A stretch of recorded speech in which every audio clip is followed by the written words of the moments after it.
Hey guys, welcome back to my YouTube channel. और आज की इस वीडियो में हम फैन रेगुलेटर कनेक्शन करना सीखेंगे। तो फैन रेगुलेटर कनेक्शन करने से पहले हम इसके डायग्राम को समझ लेते हैं ताकि आपको कनेक्शन करने में आसानी हो। तो ये है हमारे पास फैन रेगुलेटर का डायग्राम। तो ये है हमारा स्विच में 2 टर्मिनल होते हैं और ये है हमारा फैन रेगुलेटर। फैन रेगुलेटर में भी 2 टर्मिनल होते हैं और हमारे फैन में भी 2 टर्मिनल होते हैं। तो सबसे पहले हमें क्या करना है, सबसे पहले जो हमारा स्विच है यहां पर हम इसके नीचे वाले टर्मिनल पर हम फेज वायर लेके आएंगे, यानी कि ये हमारी फेज वायर हो गई। अब हम हमारे स्विच को जैसे ही प्रेस करेंगे हमारी फेज प्लाई ऊपर वाले टर्मिनल पर पहुंच जाएगी और यही फेज प्लाई हम हमारे फैन रेगुलेटर में भी कनेक्ट कर देंगे। फैन रेगुलेटर के एक टर्मिनल पर हमने ये हमारा फेज वायर कनेक्ट कर दिया। अब हमारी जो फेज प्लाई है वो हमारे फैन रेगुलेटर से हमारे फैन में चली जाएगी, यानी कि फैन के एक टर्मिनल पर हमें फेज वायर कनेक्ट कर देना है। फैन में 2 टर्मिनल होते हैं, एक फेज का होता है और दूसरा न्यूट्रल का होता है। तो एक टर्मिनल पर हमने यहाँ पर फेज वायर कनेक्ट कर दिया है। अब हमें लेके आना है न्यूट्रल वायर। फेज वायरिंग हमारी हो गई है, अब हम न्यूट्रल वायर लेके आएंगे। तो यहां से हम न्यूट्रल वायर लेके आएंगे डायरेक्ट।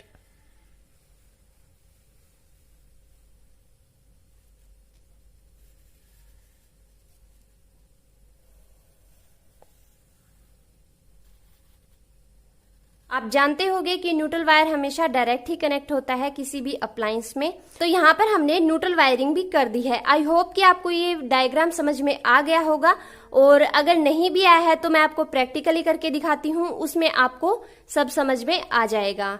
तो चलिए अब हम इसे प्रैक्टिकल भी करके देख लेते हैं।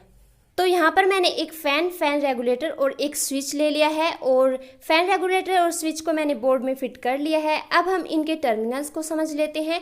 तो मैंने आपको बताया था कि हमारे स्विच में 2 टर्मिनल होते हैं, हमारे फैन रेगुलेटर में भी 2 टर्मिनल होते हैं। कहीं कहीं पर वायर और कहीं कहीं पर फैन रेगुलेटर में स्विच की तरह टर्मिनल दिए हुए होते हैं। तो चलिए अब हम इसकी वायरिंग करना सीख लेते हैं। तो सबसे पहले हमने डायग्राम में फेज वायरिंग की थी, तो यहाँ उसके लिए हमें फेज वायर ले लेना है और इस फेज वायर को हमें स्विच के नीचे वाले टर्मिनल पर कनेक्ट कर देना है।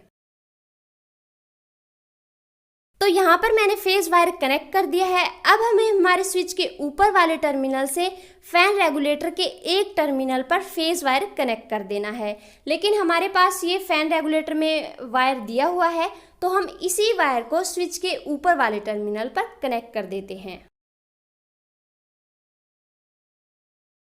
तो स्विच के थ्रू जो हमारी फेज प्लाई है वो फैन रेगुलेटर में आ गई है। अब हमें फैन रेगुलेटर से फेज प्लाई फैन में कनेक्ट कर देंगे, यानी कि जो हमारा ये रेड कलर का आपको वायर दिख रहा है फैन के साथ लगा हुआ है, यहाँ पर हमें ये जो हमारा फैन रेगुलेटर का दूसरा वाला टर्मिनल है यहाँ पर कनेक्ट कर देना है। तो गाइस, फेज वायरिंग हमारी हो गई है। अब हम कर लेते हैं न्यूट्रल वायरिंग। तो न्यूट्रल वायरिंग के लिए लेना है हमें ब्लैक कलर का वायर और इसे हम कनेक्ट करेंगे फैन के न्यूट्रल वाले टर्मिनल पर। न्यूट्रल वायरिंग हमेशा डायरेक्ट ही कनेक्ट होती है, तो यहाँ पर हम ये वायर कनेक्ट कर देते हैं। तो गाइस, वायरिंग हमारी कंप्लीट हो गई है। अब हम इसे टेस्ट करके देख लेते हैं।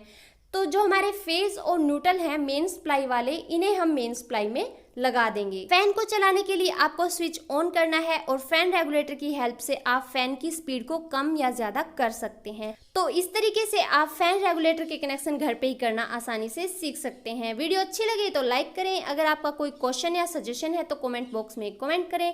मिलते हैं नेक्स्ट वीडियो में ऐसी अच्छी वीडियोस के साथ। तब तक के लिए bye bye and take care.